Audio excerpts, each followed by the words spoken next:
des pièces dans le trésor, elle correspond exactement, elle est parallèle exactement à la courbe des émissions bancaires des autorités monétaires. Et cet article, je l'ai relu 3 fois, d'une élégance remarquable. Le gars démontre pour la première fois qu'un phénomène de forme de courbe statistique, impose des conséquences archéologiques. On peut reconnaître les trésors constitués dans le temps et qu'on peut les différencier par rapport à d'autres trésors. Et donc, on se sert beaucoup de cette démonstration pour connaître après les trésors de monnaie islamique. Et on reconnaît comme ça la fréquence des émissions de Damas, ou de Bagdad, ou d'Alep, ou d'autres villes du monde islamique. Et on connaît par les trésors de Scandinavie les villes d'émission dans le monde islamique mieux que par les pièces qu'on trouve dans le monde islamique. Ça, c'est un petit trésor. Aussi un trésor où on voit qu'on a aussi procédé à la fonte, et de la fonte qui s'est arrêtée en cours de route. C'est pas de la fonte propre, c'est de la fonte un peu sale.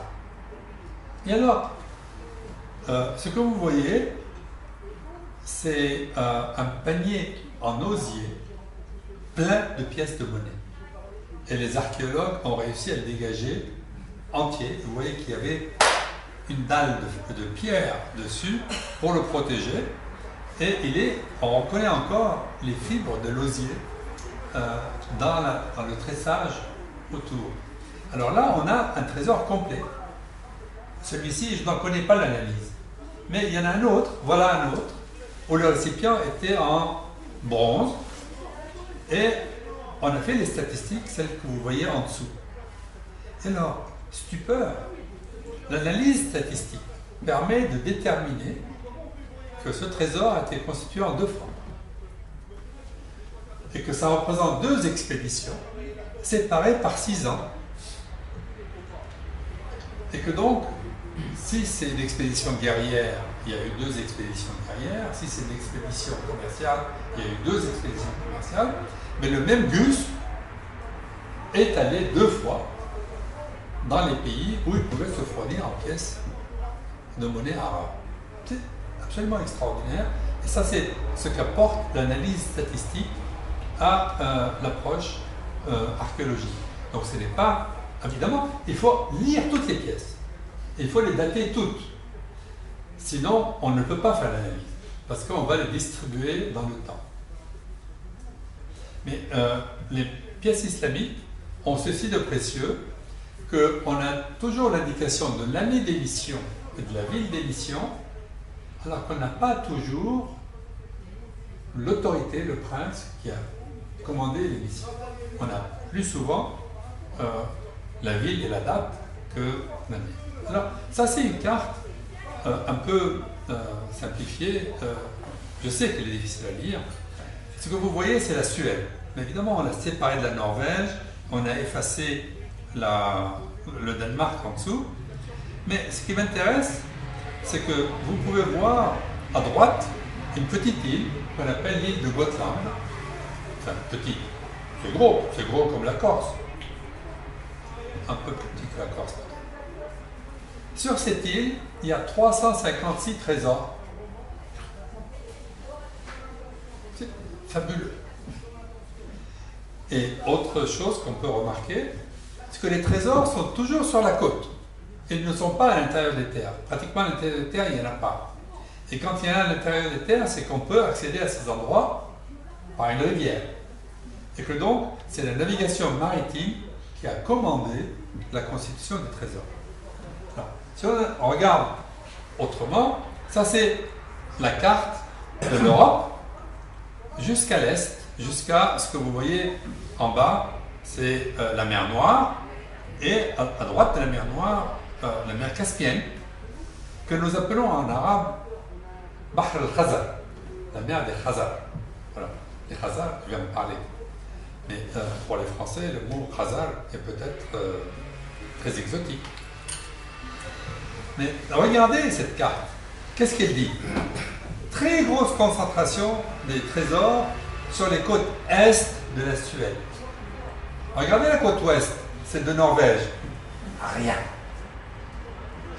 Non pas qu'on n'y a pas fait de fouilles archéologiques, on a fait beaucoup de fouilles archéologiques très intéressantes et qui révèlent que le commerce intense sur les côtes ouest de la Norvège, c'était le commerce de la pierre à affûter, c'est du grès. Ça veut dire que ces guerriers qui avaient des épées, ils avaient tout le temps besoin d'affûter leurs épées, donc ils avaient des pierres à affûter, et ils avaient plusieurs qualités de pierres à affûter, et ils étaient amateurs de chlorite. Alors, ils faisaient des casseroles et des assiettes en chlorite. La chlorite, c'est cette roche que les anglophones appellent soapstone. On dit pierre de savon en français? Ouais. Moi, j'ai appris à dire chlorite. Donc, c'est... Pierre Olaire aussi. Pierre Olaire, peut-être technique, Pierre Olaire. Olaire, comment vous écrivez Olaire? Je crois que c'est O2L, à vérifier. Ah bon. Alors, la chlorite est occurrente en Mésopotamie au 3e millénaire avant Jésus-Christ, peut-être même le 4e, elle vient d'Iran. Girofte étant le centre de la grosse production de chlorite. Mais à Uruk, à Mari et ailleurs, on a trouvé des vases de chlorite. Alors, en Norvège, on émet les vases de chlorite. Pourquoi? Ça, c'est notre problème. Mais tous les points que vous voyez sur cette carte sont des trésors. Ça veut dire que les trésors ne sont pas uniquement en Scandinavie. Ce qui est le phénomène principal, c'est la concentration terrible en Scandinavie et une dispersion ailleurs. Et c'est cette dispersion qui va nous permettre de comprendre un peu le phénomène.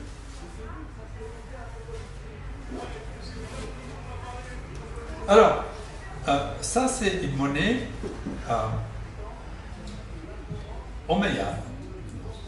Elle date de 702 de notre ère, enfin de l'ère chrétienne. 702, on la trouve en Scandinavie.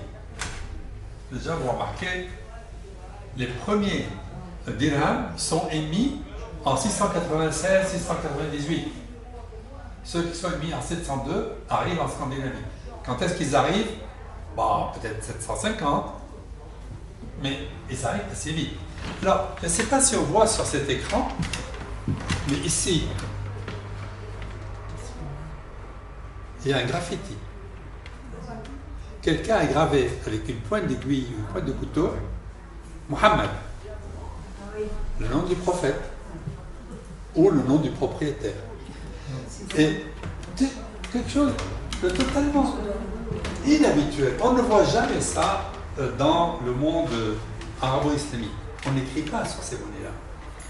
Donc, on pense que ça a été écrit sur le chemin qui sépare le monde arabe de la Scandinavie. On pense que ça s'est fait dans ces grandes plaines entre la mer Noire et la mer Baltique. Voici d'autres monnaies, toujours de l'époque omeyyade, de l'an 95 de l'Hégire. Ça veut dire, si je traduis, nous sommes en 703, 704, quelque chose comme ça. Et on les a trouvés à Timeriovo, du côté de Leningrad. Ça veut dire qu'on est à l'est de la Baltique. Et alors, ce sont des pièces partielles. Alors, partielles, pourquoi? Mais parce que parfois, on voulait payer quelque chose qui ne valait pas la totalité de la pièce. Et donc, on cassait la pièce.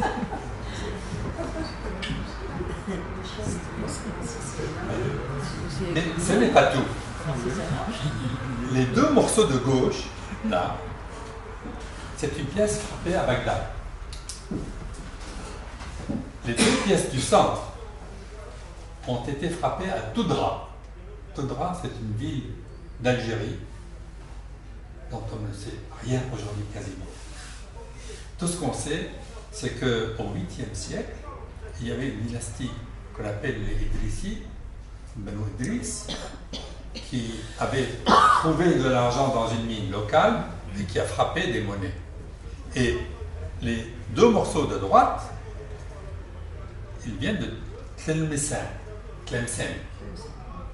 C'est aussi en Algérie. Et on a trouvé ça en Scandinavie. Alors, quel chemin ont suivi les pièces de Tlemcen et de Todra pour arriver là-haut? Comment ils sont arrivés?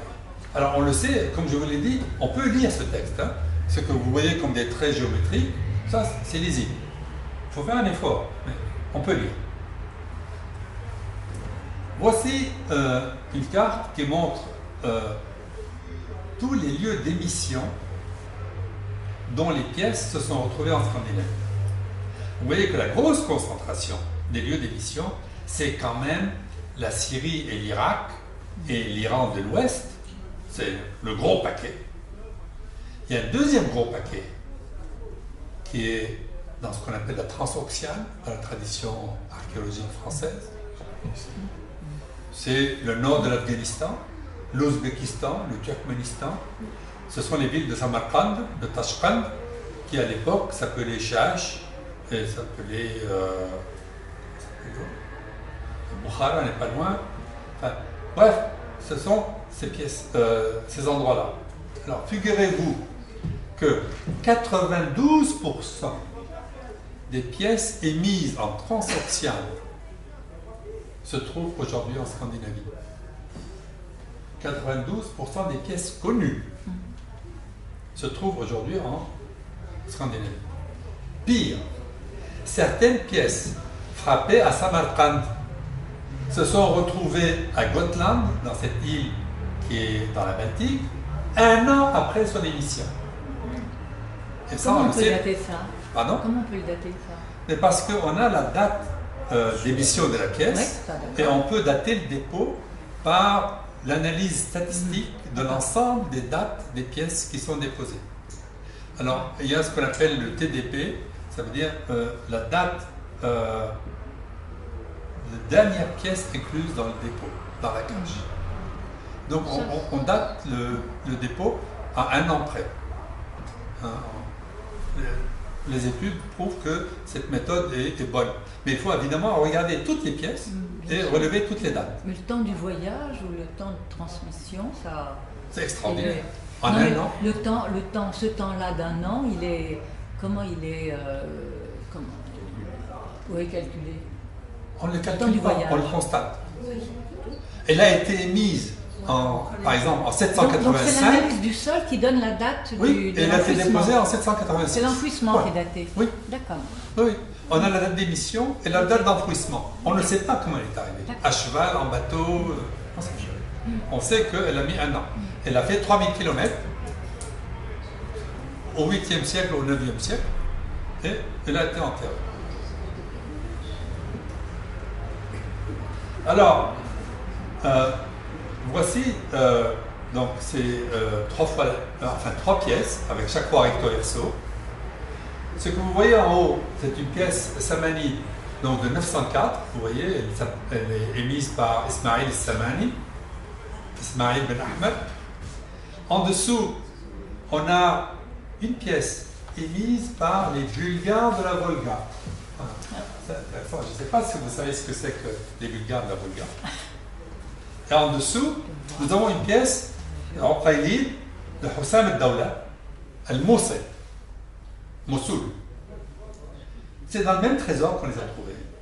Alors, Uqaylid de Moussel, c'est très intéressant pour ceux qui connaissent l'histoire. Ce sont des nomades qui ont gouverné non seulement Moussel, mais Alep aussi. Ils campaient sous la tente hors des villes, mais gouvernaient les villes. Ils refusaient de vivre en ville. Ils refusaient de vivre dans les palais. Ils vivaient dans leurs tentes. Mais ils gouvernaient les villes. Et ça a duré 60 ans, l'époque des Uqaylid. Ils ont été cassés par les Turcs Seldjouks qui arrivent après. Mais c'est intéressant de voir que ces gens-là ont émis des pièces et que leurs pièces sont arrivées en Scandinavie. Alors, les Bulgares de la Volga. La Volga est un fleuve qui se jette dans la mer Caspienne. Le port, aujourd'hui, très souvent, les gens l'appellent Astrakhan. parce qu'il y a un patelin qui s'appelle Astrakhan, c'est pas simplement de la fourrure, il y a un patelin. Les Arabes l'appellent Itil à l'époque, parce que son nom ancien c'était Itil. Vivait là-bas une population turcophone qui à un moment donné décide qu'elle veut se moderniser. Et pour elle, la modernisation, c'est d'adopter une religion monothéiste. Et le mouvement est observable sur toute cette étendue. Ce groupe choisit de devenir musulman. Plus au sud des Bulgares de la Volga, il y avait un autre groupe qu'on appelle les Khazars. Eux, ils choisissent de devenir juifs. Et plus au sud, il y a les Bulgares de la mer Noire qui, eux, décident de devenir chrétiens. Donc on a ces trois changements de religion qui recouvrent en fait des changements de culture. Ils adoptent des cultures différentes. Alors aujourd'hui, quand vous dites à certains juifs d'Europe centrale que les juifs d'Europe centrale sont des Khazars, donc des Turcs convertis au judaïsme, vous disent mais non du tout, ça c'est de la diaspora, ils sont venus de Palestine. Mais on a la preuve par les pièces que les Khazars se sont convertis, et vous allez voir. Alors, ça c'est des pièces samanides. Alors, ça me sert à vous rappeler une chose, les samanides qui vivaient en Transoxiane, à Tashkent et Samarkand, ont émis de l'or et ils ont mis de l'argent. Il n'y a pas de pièces d'or en Scandinavie. Il y en a une sur 1000. Il y a surtout des pièces d'argent. Donc, une des questions qui se pose, c'est pourquoi les Scandinaves aimaient l'argent, ils n'aimaient pas l'or. Voici une pièce d'Afrique du Nord. Idrissi, frappé en Algérie, arrivé là-bas. Une autre pièce de Idrissi. Et voici la zone en vert, la grande zone, où on a trouvé des pièces d'Afrique du Nord entre l'Europe et l'Asie. Alors, il est clair que ces pièces ne proviennent pas d'un pillage viking en Algérie. C'est clair. Si les Vikings avaient pillé en Algérie, ils ne seraient pas allés planter ça au nord de la mer Caspienne. Ça n'a pas de sens. Ils ne seraient pas allés les mettre à Saint-Pétersbourg. Ça n'a pas de sens. On les trouverait ailleurs, on les trouverait sur les rivages occidentaux. Et il y en a beaucoup moins. Là où on les trouve, c'est là. Et ça, c'est une des clés qui a permis d'imposer la thèse, l'hypothèse que ces trésors ont été constitués non pas par le pillage, mais par le commerce. Et que ces monnaies viennent en paiement de quelque chose. Alors, paiement de quoi? Alors, on sait, par ailleurs, qu'au 8e siècle, en 750, Bagdad impose à l'Afrique du Nord de payer son impôt en pièces d'argent. Et que le Maroc, l'Algérie, la Tunisie d'aujourd'hui frappent monnaie et transfèrent cette monnaie à Bagdad. Et à Bagdad, l'autorité centrale de l'Empire paye ses fonctionnaires et ses militaires avec cet argent. Et donc, ce qu'on retrouve en Scandinavie, c'est de la taxe d'Afrique du Nord qui a transité par Bagdad et qui va passer par la voie de l'Asie. On peut analyser les monnaies frappées en Afrique du Nord et elles ont des caractéristiques minéralogiques très claires. Ce n'est pas simplement la date et la mention du lieu de frappe qui permet de dire que c'est l'Afrique du Nord, la composition en argent permet aussi de les identifier. Voici des pièces d'Afrique du Nord qui sont arrivées jusqu'en haut et vous voyez qu'elles ont été cassées en beaucoup de morceaux parce qu'on a fait des paiements fractionnés avec. Je passe vite, c'est le samanide.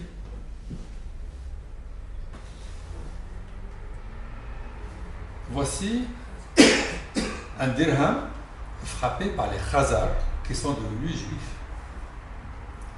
Vous voyez qu'ils ont copié le modèle arabo-islamique.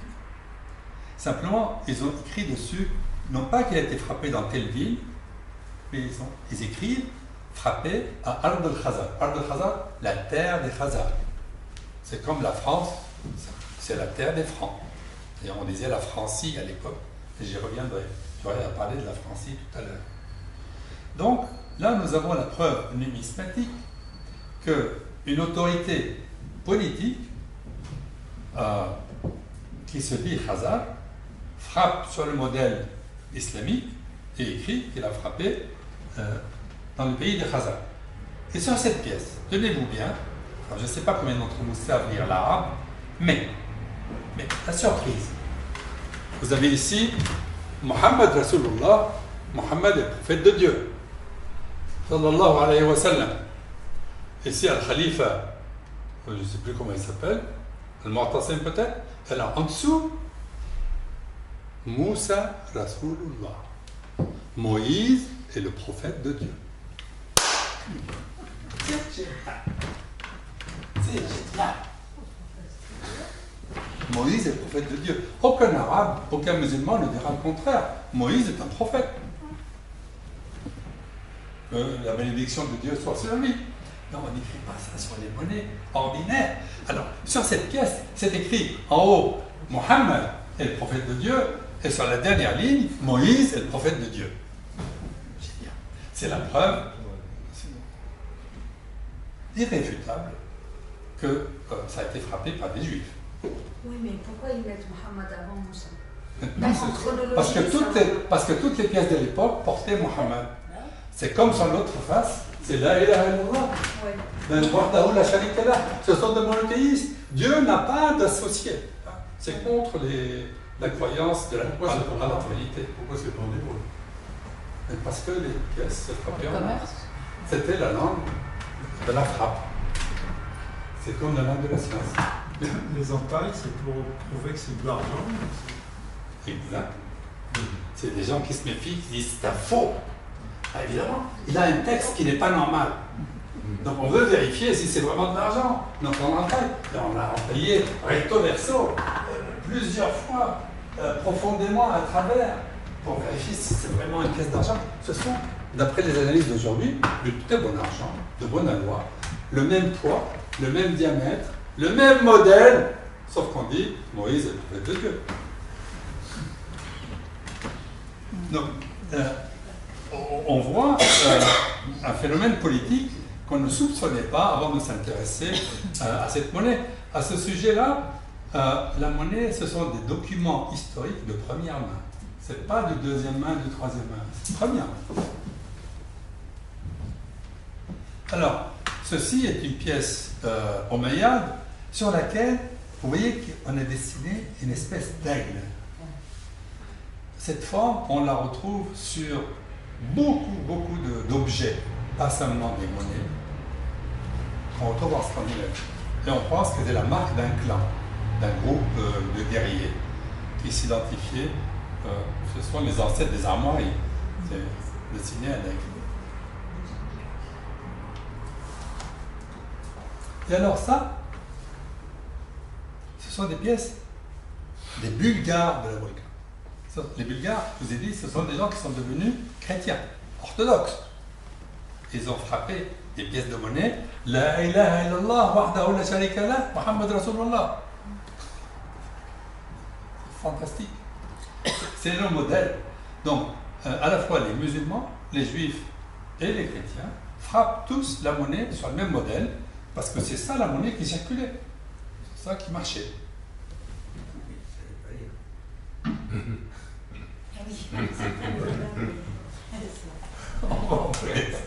Mais je crois qu'ils savaient.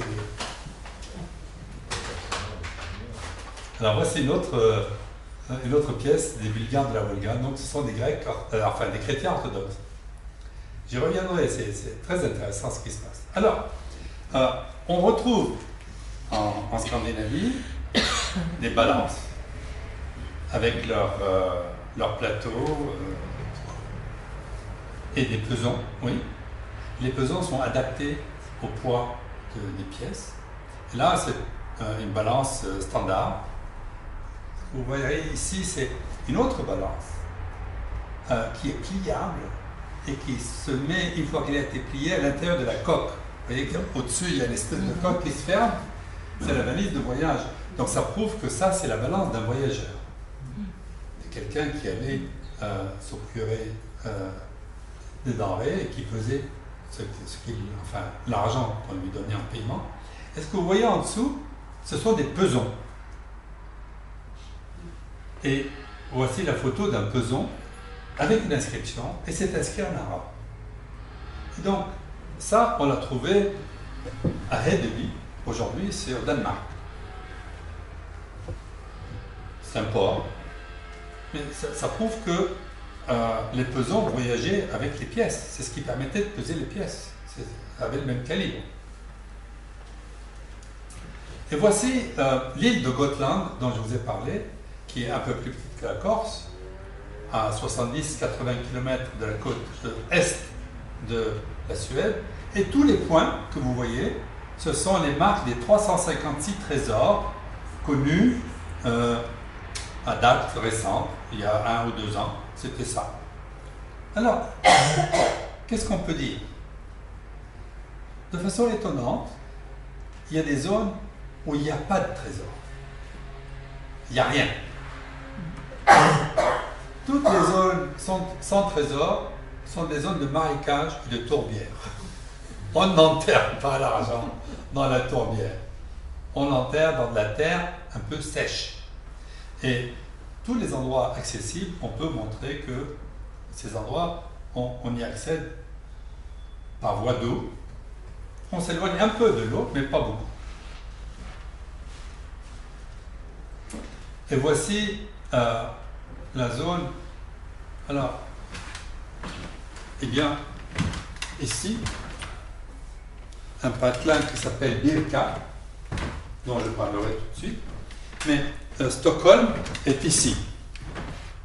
Et donc tout ce fjord, avec cette multitude d'îles, vous voyez que déjà au 8e, 9e siècle, avait attiré beaucoup de monde, puisque beaucoup de trésors se concentrent là-dedans.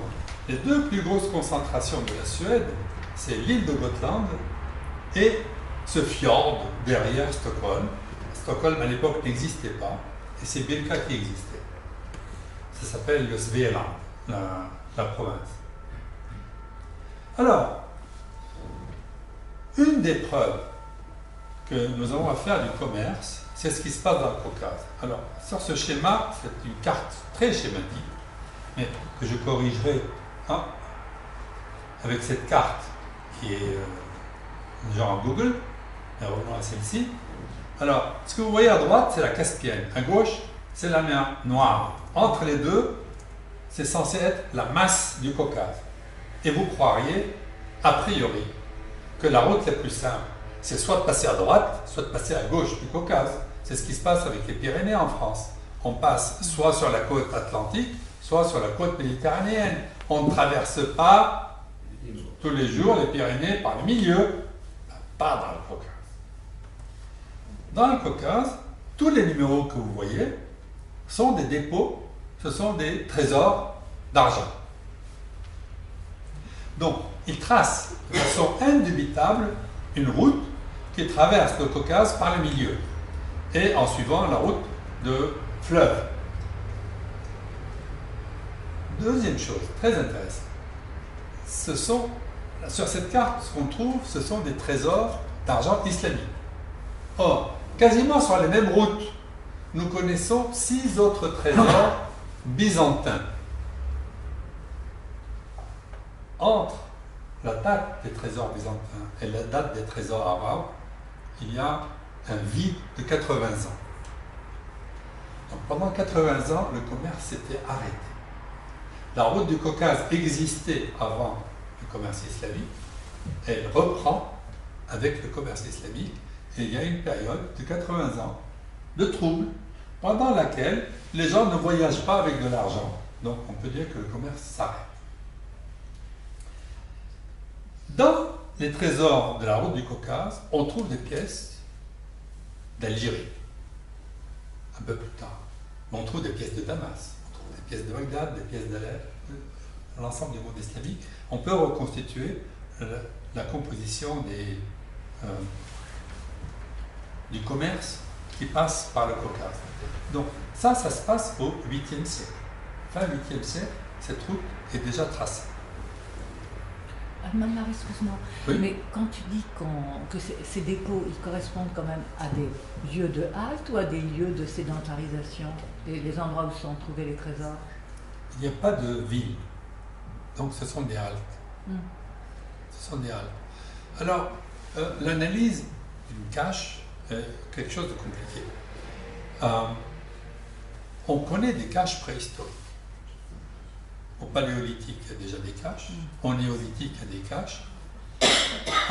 Dans la préhistoire de la Scandinavie, le 5e siècle, c'est de la préhistoire. Hein. Il y a des caches encore de haches de bronze, comme à l'âge du bronze. Et à l'âge du fer, il y a des caches de lingots de fer. Donc la pratique de la cache métallique a une très vieille histoire. C'est l'explosion du phénomène argentique qui m'intéresse. Mais la pratique est antérieure. Alors, que présuppose une cache? Ça présuppose que le gars qui a caché a un sentiment de propriété. Il ne veut pas qu'on lui prenne, au sens que c'est à lui. Il a le sens que le vol existe. Et il ne dit pas aux autres. Parce que s'il avait dit aux autres, il serait venu chercher. En fait, qu'est-ce qu'on trouve? On trouve les caches dont le propriétaire n'est pas revenu. Ouais. Toutes les caches dont le propriétaire est revenu, on ne les trouve plus. Donc ce sont des gars qui se sont fait tuer, ou qui sont morts de leur mort naturelle, sans revenir chercher leurs biens. Quand ils font une cache comme ça sur la route, ça veut dire qu'ils ont eu un pépin. Le pépin ordinaire, c'est le bateau qui prend l'eau, qui casse. Vous allez voir que tous ces gens-là se déplaçaient en bateau. Ils n'avaient pas de mule, ils n'avaient pas de cheval, ils marchaient un peu à pied, mais surtout ils avaient des bateaux. Or, quand on a un pépin avec un bateau, il faut en faire un autre bateau. Et on sait qu'il fallait à peu près 1 an pour faire un bateau. Il fallait 2 ans pour faire la voile. Il fallait des femmes pour faire la voile. Donc, quand ils avaient à refaire leur bateau dans le Caucase, ils allaient à la rame après. Il n'y avait pas de voile. Ils n'avaient pas leurs femmes à côté d'eux, donc ils ne pouvaient pas commander aux femmes. Mais ils avaient des charpentiers capables de refaire un bateau en route. Donc, tout ce qu'on va voir dans cette plaine eurasiatique, ce sont des caches de gens qui ont eu un pépin et qui devaient repasser chercher leur bien. Excuse-moi, Mona, il y a quelque chose peut-être qui m'a échappé. Quand tu as montré l'île, Oui. en fait, la plupart des trésors, Oui. mais il y a aussi des monnaies d'ailleurs, d'Europe, c'est ça qui... Alors, en Europe, il n'y avait pas de monnaie pendant 2 siècles et demi. Rien. Carlo Cipolla a publié un livre sur ce sujet. Après l'effondrement de l'Empire romain, il y a un phénomène étrange dont on parle très peu, c'est le début du Moyen-Âge. En Angleterre, 0 monnaie pendant 4 siècles. Mais comment ils faisaient alors? C'était avec quoi? C'était avec crédit. Ouais. 30 et crédit. Je te donne ça, tu me rends dans 6 mois, dans 3 mois. Oui, mais il y a des bijoux, il y a aussi des bijoux qui... Oui, peut- pareil. Les caches, on peut faire se poser sur le chemin des gens qui laissaient, on ne pas voyager avec, dans une cache pour revenir acheter. Ah ouais. à mi-chemin. On peut supposer ça, ce n'est pas impossible. Mais le phénomène que l'on observe a un moteur. Le moteur est en Scandinavie. Donc tout ce qu'on voit sur la route, ce sont des phénomènes de transition. C'est soit de l'accident, soit autre chose. Vous allez voir qu'il se passe aussi d'autres phénomènes. J'y arrive. Parce que ça dure 2 siècles et demi, 3 siècles, mon affaire. Hein, ce n'est pas 20 ans, 30 ans. Ça dure un certain temps. Et la situation change pendant ce temps-là. Alors, ça, c'est une carte préparée par un chercheur russe qui montre tous les endroits où on a trouvé des monnaies islamiques dans cette zone russe. Alors, le gros point en haut, c'est quasiment Leningrad.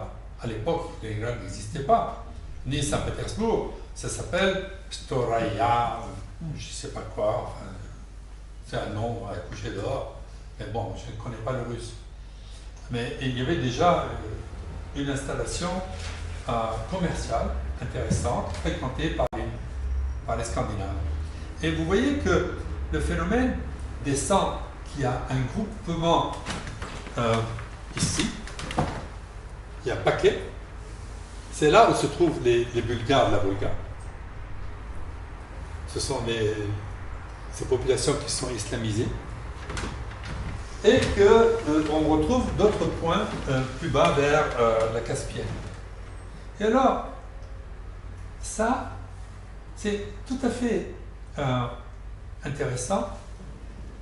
C'est la même zone, mais on a trouvé des objets scandinaves, pas des objets islamiques. Et vous voyez que ça recouvre pratiquement la même zone. La zone où on trouve des objets islamiques dans la plaine eurasiatique et sont quasiment les mêmes que là où on trouve les objets scandinaves. Et on arrive à la conclusion, on construit une hypothèse, comme quoi une population d'origine scandinave allait faire du commerce dans les pays islamiques et avait établi un certain nombre de comptoirs sur la route. Et que ces comptoirs, pendant très longtemps, avaient un caractère rural. Il n'y avait pas de ville. Les villes apparaissent au Xe siècle, quasiment à la fin du Xe. Vous allez voir, il y en a 5 qui apparaissent. Ah, pardon. Autre chose. Un phénomène tout à fait intéressant. Il y a 3 bassins hydrauliques ou hydrographiques dans la région. Les fleuves qui se jettent dans la mer Noire, la Volga et ses affluents qui se jettent dans la Caspienne, puis vers le nord, les fleuves qui se jettent dans la Baltique. Or, quand vous remontez un fleuve de la Baltique assez loin, vous vous retrouvez parfois à 15 km, 20 km d'un fleuve qui va se jeter dans la mer Noire. Et au printemps, au moment de la fonte des glaces, il suffit de porter le bateau sur ces 15 km, de faire glisser sur la boue et sur la glace, et on passe d'un bassin versant à un autre bassin versant. Et on pense que c'est ça qui se passait. Et que le voyage était donc saisonnier et qui était commandé par la débâcle au moment où il y avait crue, il y avait abondance d'eau dans tous les cours d'eau, et que donc il remontait à la rame et qui redescendait avec le courant dans l'autre bassin. Mais excuse-moi, Oui. s'il y a la monnaie parce qu'il y a eu le commerce, on devrait voir aussi dans les pays arabes des choses qui viennent de Scandinavie. Oui. Oui, J'y arrive.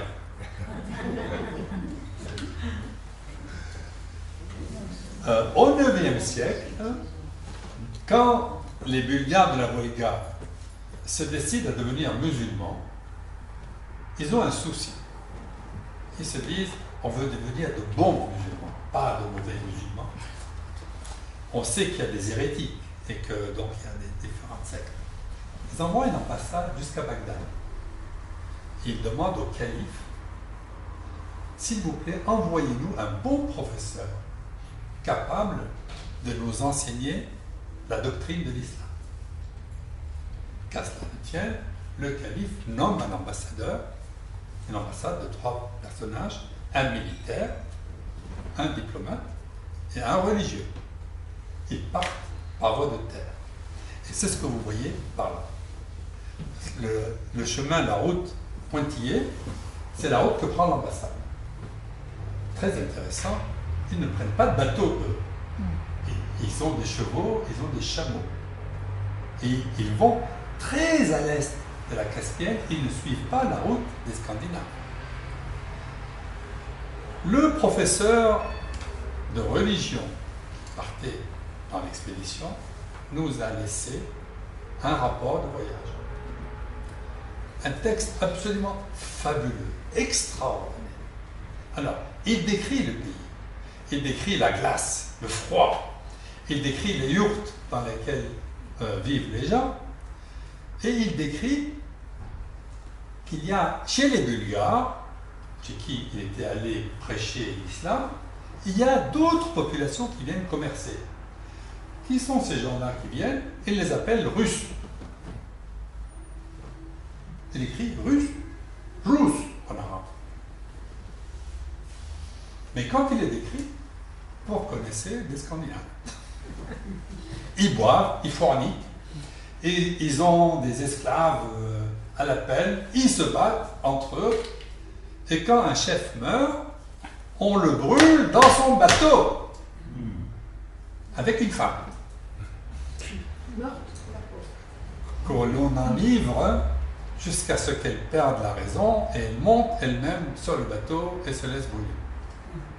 La description de ce rite est extraordinaire et a été dessinée et peinte je ne sais combien de fois par les Russes du 19e siècle quand ils ont découvert ce texte. Parce que ce texte est célèbre, il y a des thèses qui sont écrites dessus en Scandinavie ou en Russie ou ailleurs. Moi je l'ai lu en arabe.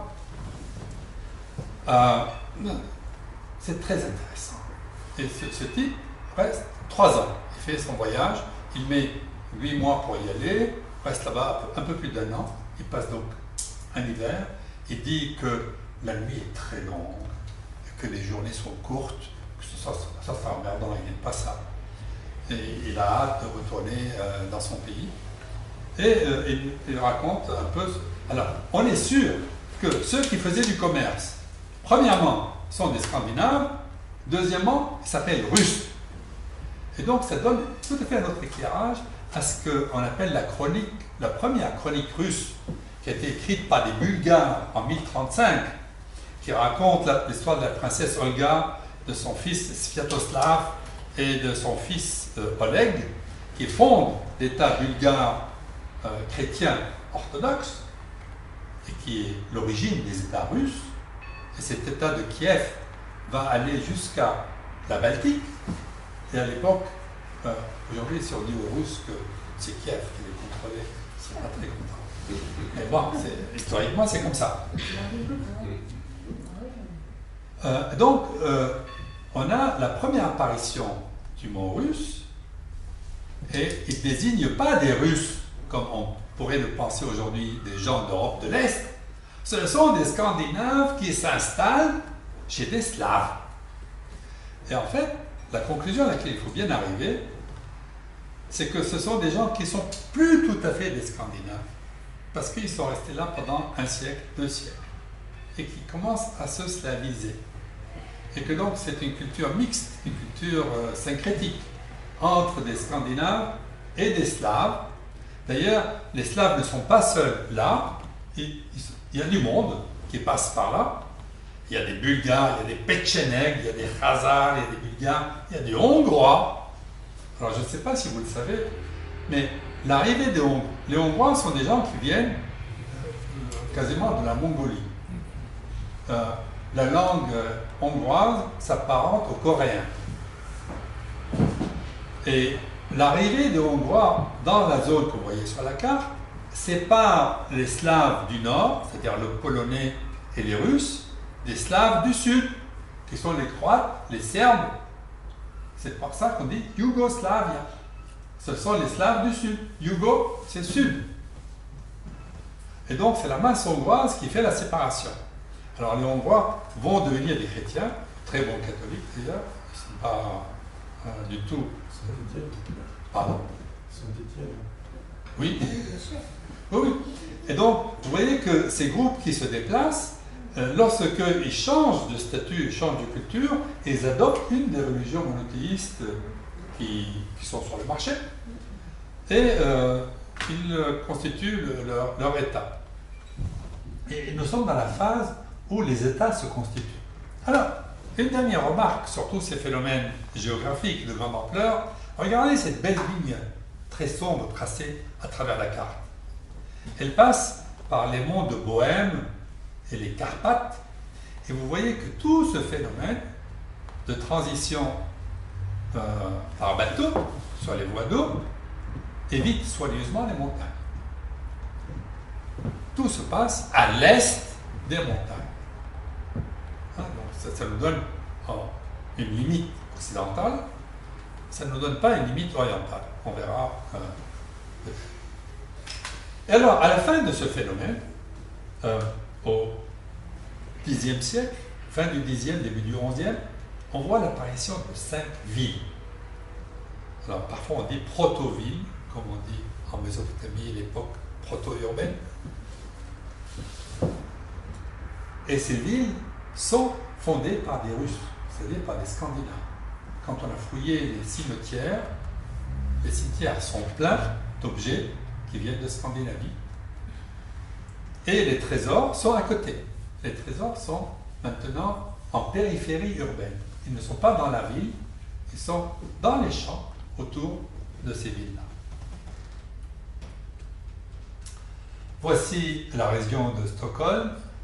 Birka, vous voyez au centre gauche de l'image. Donc ça vous donne... il y a un accès par bateau. Vous voyez qu'il y a un fjord qui rentre à l'intérieur. Alors Sigtuna, aussi en haut, est un site très important à cette époque-là. Et voici le site de Birka.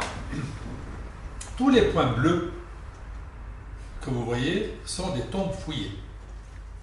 Donc les cimetières urbains sont immenses. Et vous voyez qu'il y a ici une enceinte, Bergen, c'est le bourg fortifié, avec un mur qui est enlevé de terre. C'est une colline qui a été fortifiée. Voici l'image de 1964 qui montre ce bourg. Et vous voyez le bourrelet de fortification qui est autour. Donc, c'est un agre latin. On creuse le fossé, avec l'auteur du fossé, on élève le mur de terre, on se fortifie derrière. Et ce que vous voyez aussi sur cette image, ce sont les fossés sur lesquels a été construit le grand bâtiment unique du fort, qu'on appelle en anglais a long house, une maison longue. Et la maison longue, vous allez voir tout à l'heure à quoi ça ressemble, dans la maison longue, on a trouvé beaucoup d'armes, des armes, en particulier des arcs composites asiatiques, qui sont arrivés jusqu'à Birka, ramenés par ces guerriers jusque chez eux, et une bague avec un caillou, peut-être une améthyste, sur lequel est gravé Allah.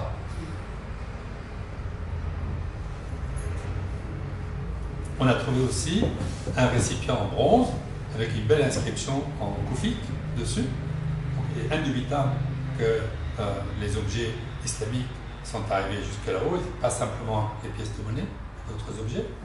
Et voici à quoi ressemblait la grosse maison de Birka. Alors, ce qui pousse sur la toiture, c'est volontaire, parce que quand on laisse la paille un certain temps, elle accueille les lichens, elle accueille d'autres plantes qui viennent pousser dessus. Et donc là, vous pouvez vivre entre 40 et 60 guerriers. C'est l'isolation. Oui, c'est une isolation, tout à fait. Ouais. Alors, ce que vous prenez pour des pilotis, ce sont des supports externes. C'est comme des poteaux, et derrière, il y a un mur, et entre les deux, il y a un espace de stockage externe. Elle est sous le bâtiment. Non, le bâtiment s'enfonce dans le sol. Donc là, il y a un espace comme un balcon, comme une véranda, comme une colonnade autour d'un temple grec. Ce que vous voyez, les cailloux dressés, c'est comme les colonnes. Et donc, il y a à l'intérieur un autre mur en pierre, et entre le mur de pierre et les colonnes, il y a un espace de stockage. Genre de galerie. Genre de galerie, tout à fait. Ça, c'est une reconstitution, bien sûr, mais c'est sur des fondations attestées. Alors, que vendaient les Scandinaves aux Arabes pour avoir de l'argent? Ils vendaient de la martre, de la zibeline, de la fourrure. La première marchandise que nous trouvons acceptable. Et il y a des femmes aussi. Principalement, oui.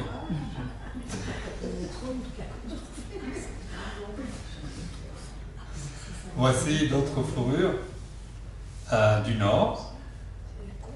Et la deuxième marchandise, alors les textes arabes, nous avons 7 géographes arabes qui parlent au 9e siècle de l'arrivée des Russes à Bagdad. Al-Jahid, entre autres, Al-Yaqoubi, Al-Muqaddasi, Ibn Hawqal, Ibn Miskawayh, Ibn Rusta, tous ces auteurs décrivent l'arrivée des Russes qui ont 2 marchandises, des femmes et des fruits. Oui.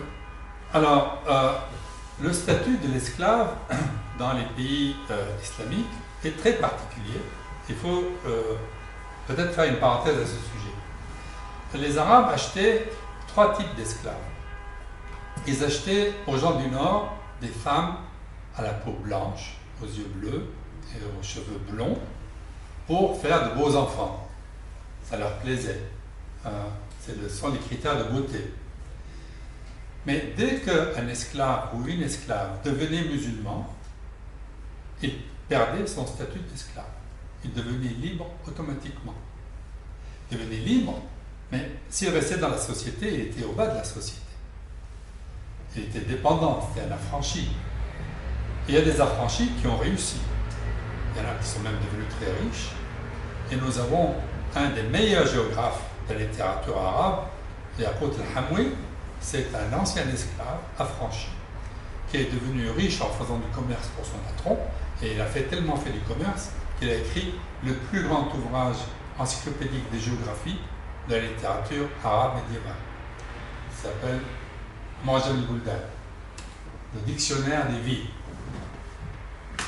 Alors, les Arabes achetaient 2 autres types d'esclaves.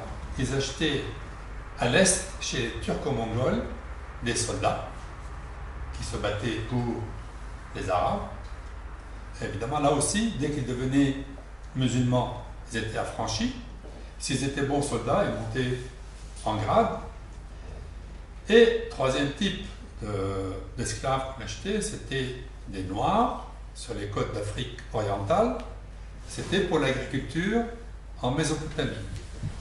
C'était des pays très chauds, très humides, et les Noirs d'Afrique supportaient le climat rude de ces zones-là. Mais alors, ce phénomène, cette culture où l'esclave perd son statut d'esclave dès qu'il devient musulman, fait qu'il y a une demande constante en esclaves. Les esclaves sont libérés tout le temps, et il faut en avoir tout le temps des nouveaux. Donc, il y a une demande constante, et la demande en turc a été tellement forte que les Turcs sont arrivés en force, après ils ont pris le pouvoir. La demande en esclaves noirs a été très forte, mais elle n'a pas suscité le même phénomène. La demande en femmes a généré un autre phénomène. À un moment donné, tous les califes étaient des fils d'esclaves. Parce qu'à un moment donné, les califes ont décidé de ne plus épouser de princesses musulmanes, arabes, parce que les princesses arabes avaient la mauvaise habitude d'appeler leurs frères, leurs cousins à l'aide pour sauver leur fils contre ses demi-frères. Et ça faisait des guerres civiles interminables entre demi-frères. Pour qu'il n'y ait pas de guerre entre demi-frères, toutes les femmes étaient esclaves, donc elles n'avaient pas de cousins, pas de frères, pas de guerre civile. Et donc tous, à partir du fils de Haroun al-Rachid, Haroun al-Rachid avait épousé sa cousine, Zubayda, mais à partir de ses fils, Al-Amir, Al-Mamoun, Al-Mu'tasim, Al-Musta'sim, tous ont épousé des esclaves et tous ont produit des califes, fils d'esclaves. C'était pas une honte, ils devenaient califes.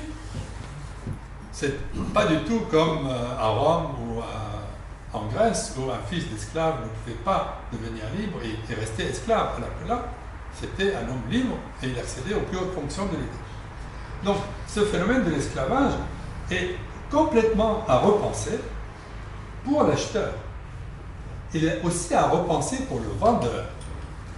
Parce qu'il faut relire Émile Benveniste quand il vous parle de la culture grecque classique, où la valeur d'un homme avait 2 critères. Sa valeur au combat, et puis le prix qu'il fallait payer pour le racheter quand il était prisonnier. Et c'était la même chose. C'est que plus il était brave, plus la rançon était forte. Et c'est ce qui est arrivé au malheureux Richard Cœur de Lion, qui était un très bon guerrier, qui s'est fait prisonnier, et la rançon était tellement forte qu'on ne pouvait pas le payer, et il est resté prisonnier longtemps. Mais c'est pareil.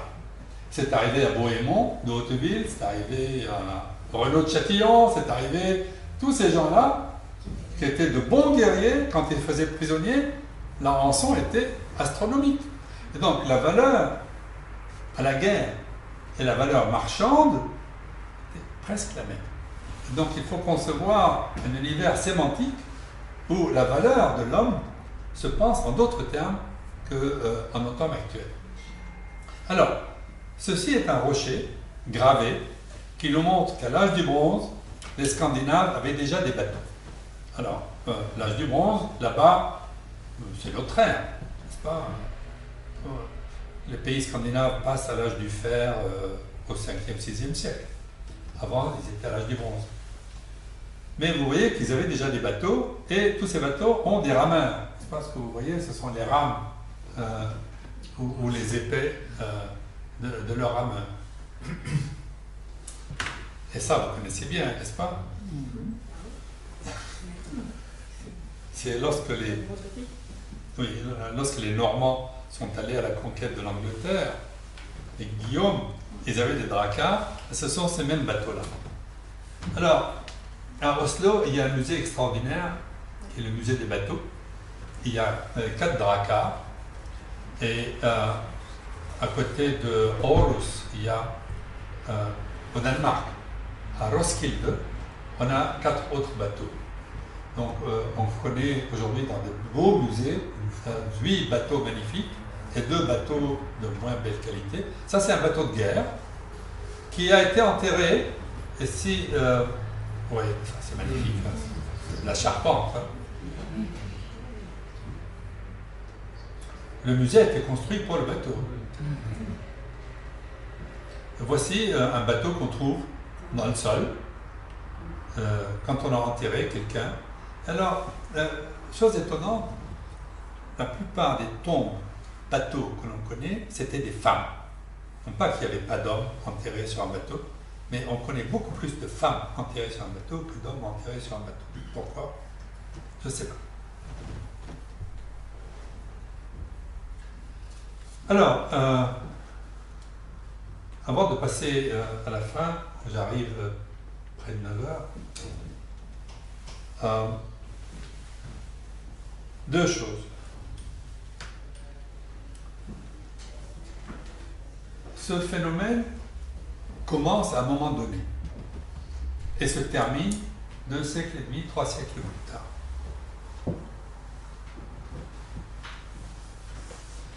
J'essaie de comprendre ce qui l'a fait démarrer et ce qui l'a fait se terminer.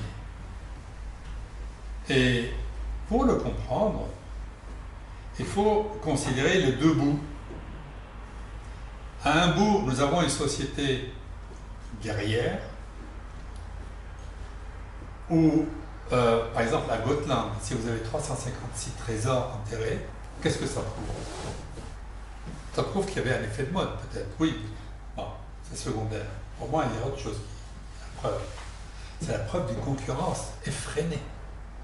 Qu'ils avaient tous des trésors, qu'ils essayaient tous d'en avoir. Et pourquoi tous ces trésors n'ont pas été récupérés? Pourquoi ils sont si nombreux, pourquoi pas été récupérés? Parce qu'à un moment donné, il y a un phénomène qui a arrêté la thésaurisation et qui a tué tous les thésaurisateurs. Et ce qui les a tués, c'est la constitution de l'État. C'est lorsque les rois constituent des États centralisés, ils ne veulent pas de ces chefs de guerre capables d'armer un bateau et de partir à la guerre. En fait, ce que c'est qu'un trésor, c'est un capital capable d'armer un bateau et de faire une expédition guerrière commerciale. Il faut 1 an pour construire le bateau. Il faut avoir des femmes qui travaillent pendant 2 ans pour faire la voile. Et il faut 30 à 40 gus costauds, prêts à partir pour 2 ans, pour 3 ans, sans savoir si ça allait revenir. Évidemment, il fallait avoir des qualités de commandement, le charisme, d'être chef de guerre et chef de commerce.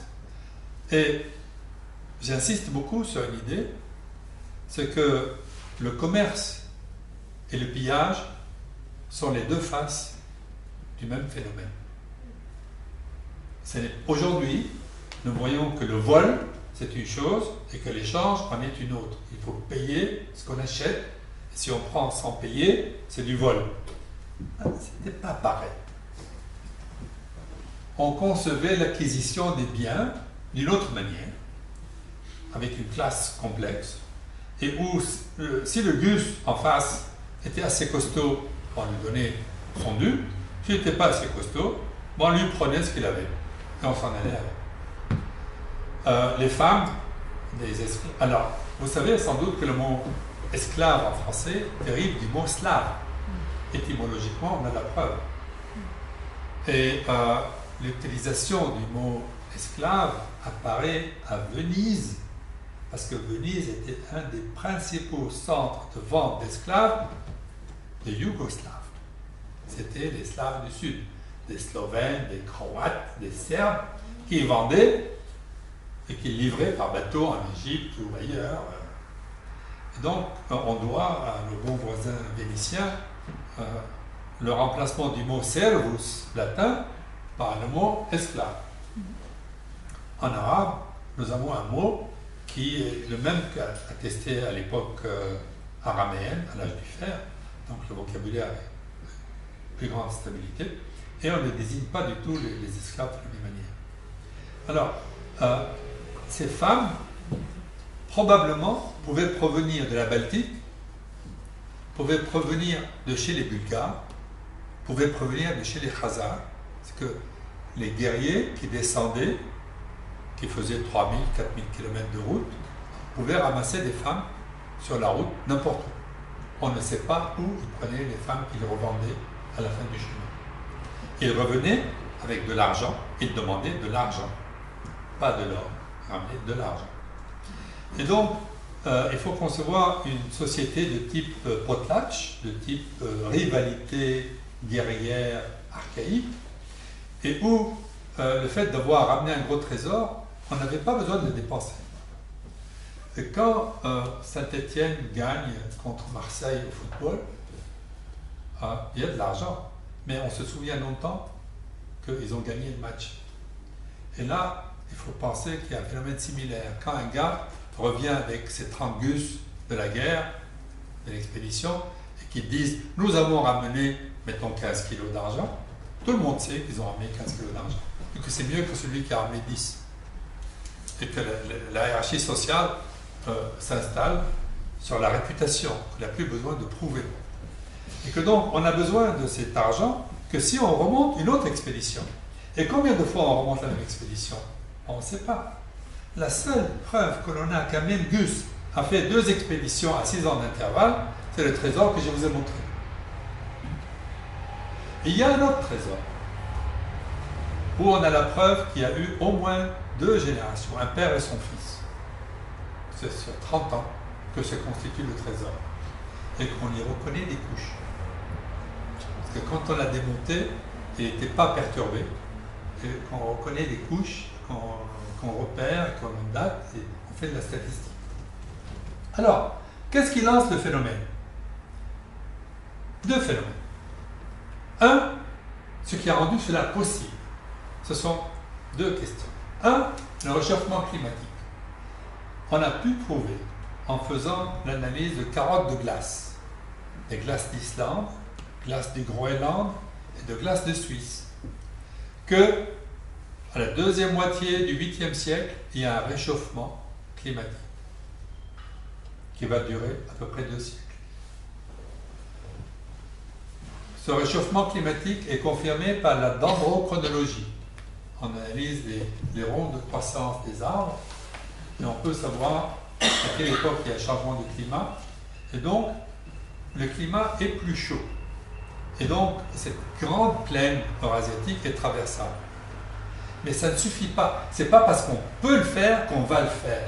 Alors, qu'est-ce qui fait qu'avant, ils ne le faisaient pas et que brusquement, ils se mettent à le faire? Eh bien, mon hypothèse, c'est la mienne, pas celle de tout le monde. C'est sacré Charlemagne. En fait, Charlemagne, à la fin du 8e siècle, vers 770, se met en tête d'agrandir ses territoires. Il s'appuie sur les Francs de France et conquiert la Frise, c'est pas lui, c'était son père, Pépin le Bref. Lui, il conquiert la Saxe, il conquiert la Thuringe, il descend en Souabe, Bavière, et il va jusqu'en Lombardie. Il constitue un empire, et en haut, en 810, il tente de conquérir le Danemark. Et là, il subit une puissante défaite. Les Danois se réunissent, ils livrent bataille en rase campagne, et crac, le grand Charlemagne recule. Et il ne recommence pas. En général, quand il avait subi une défaite, il disait ce n'est qu'une bataille, ce n'est pas la guerre. Et il recommençait. Là, il ne recommence pas. Et les Danois construisent un mur qui va de la mer du Nord à la mer Baltique. Ils élèvent un mur de terre qui reste aujourd'hui visible dans le paysage, qui fait la séparation entre leur terre et celle de Charlemagne, et commence à constituer un royaume, c'est le royaume du Danemark. La première mention d'un royaume du Danemark date de 812, alors que cette bataille c'est 810. Et donc je pense que la réponse des Scandinaves, ça a été comme on donne un coup de pied dans une fourmilière, les fourmis se mettent en mouvement, et alors on voit deux mouvements très différents. À droite, ils vont dans la plaine eurasiatique, ils font du commerce, ils enlèvent des femmes bien sûr, mais c'est pour les vendre. Plus bas, ils ramènent de l'argent. Et à gauche, ce sont les Vikings. C'est le phénomène viking qui, pendant un siècle et demi, 2 siècles, va être la plaie de l'Angleterre, de l'Irlande, des côtes de France, de l'Aquitaine. Ils descendent en Espagne et ils vont jusqu'en Sicile. Alors, comment ça se termine? Eh bien, les Vikings finissent par accepter le modèle franc. C'est le modèle féodal, avec une autorité centrale et des princes qui doivent fidélité à leur roi. Et dans ce cadre-là, ce qui fonde le pouvoir, c'est la terre. Alors que dans ce qui se passait à droite, dans la plaine eurasiatique, c'était l'absence d'une autorité centrale, la multiplicité et la concurrence entre les chefs de guerre, et on s'appuyait non pas du tout sur la terre, ils étaient tous mobiles, ils s'appuyaient sur l'argent. Et donc ces 500 000 dirhams dont nous trouvons la trace, ben, c'est l'équivalent de la terre féodale dans un autre univers. Dans l'univers de la mobilité guerrière concurrentielle, le pouvoir est fondé sur de l'argent liquide capable de monter des expéditions guerrières. Et à gauche, dans les États centralisés et royaumes, le pouvoir c'est sur la terre, et la terre produit une rente. C'est la rente féodale. Je crois que c'est une bonne réponse à l'énigme que j'ai posée au début. Mais ça n'explique pas la quantité de trésors trouvés malgré tout. C'est qu'on les a zigouillés. Les chefs de guerre ont été chassés par les rois, et si on en trouve autant sur l'île de Gotland, c'est qu'ils avaient quitté la terre ferme où se constituait le royaume de Suède et sont allés sur l'île de Gotland. On sait historiquement que l'Islande se constitue en État républicain par des Norvégiens qui fuient la Norvège où un roi s'installait. Ils ne voulaient pas d'un roi. Ils sont allés constituer un autre État en Islande. Et les textes nous ont conservé le souvenir de cela. Donc, Gotland, en mer Baltique, c'est un refuge de tous les guerriers qui voulaient continuer à vivre comme ils vivaient avant, jusqu'au moment où on les a ratibosés à leur tour. Est-ce qu'ils mettaient en commun les trésors, à ton avis? Je crois pas. Ah non, c'est le contraire. C'est de la concurrence Autant acharnée. Autant de petits bateaux qu'il y a de trésors? Oui. Oui. L'armement, c'était bateau 30 à 40 personnes. C'est ça. Alors, ils ont eu des bateaux de commerce. Mais ceux qui allaient jusqu'en bas, alors, on a un empereur byzantin qui dit qu'ils sont arrivés dans des bateaux monoxyles. Si tu connais le grec, monoxyle, c'est taillé dans un tronc d'arbre. Hein. C'est pas un bateau charpenté, c'est un tronc d'arbre évidé. Une pirogue. Oui. Donc ils seraient venus de Scandinavie jusqu'à Byzance pour emmerder les Byzantins dans un tronc d'arbre.